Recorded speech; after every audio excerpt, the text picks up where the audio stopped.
Salisbury is famous for its historic buildings and archaeological artefacts, from the Gothic cathedral to the Magna Carta.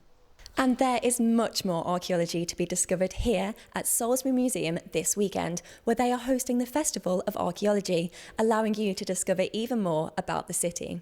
We are so excited. We have got the wonder that is Phil Harding coming to dig a test trench for us. We've had a geophysical survey and it looks like there is the remains of a building underneath our front lawn. So Phil is coming to dig a trench, a test pit, so we can see whether this might be an old gatehouse.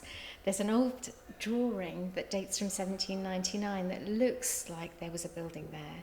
So he's going to dig, we've positioned the trench so that we'll be able to see the front or the outer face of the wall and hopefully find some dating evidence so we'll know whether it was sort of commensurate with the same time this building was built, which was early 13th century. And the possibility of unearthing ancient remains is not all the festival has to offer. We have living history a go-go. So we have Romans, you can find out what it was like to be a Roman soldier. We have the College of Chivalry, who are dressed up as knights. There will be sword play, there will be the opportunity to have a masterclass with them and, you know, do it yourself.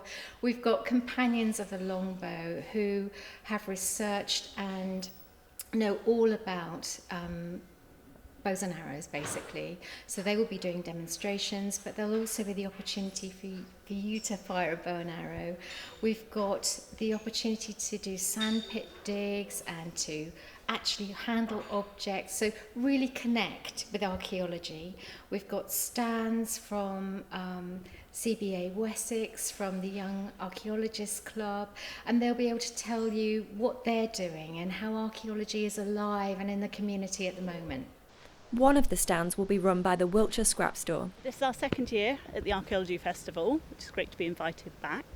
Last year we had a very popular activity, swords, shields, medieval helmets. But this year, because we've got the maritime archaeology coming in, we are going to do some boats with the children, using resources that have been thrown away from businesses.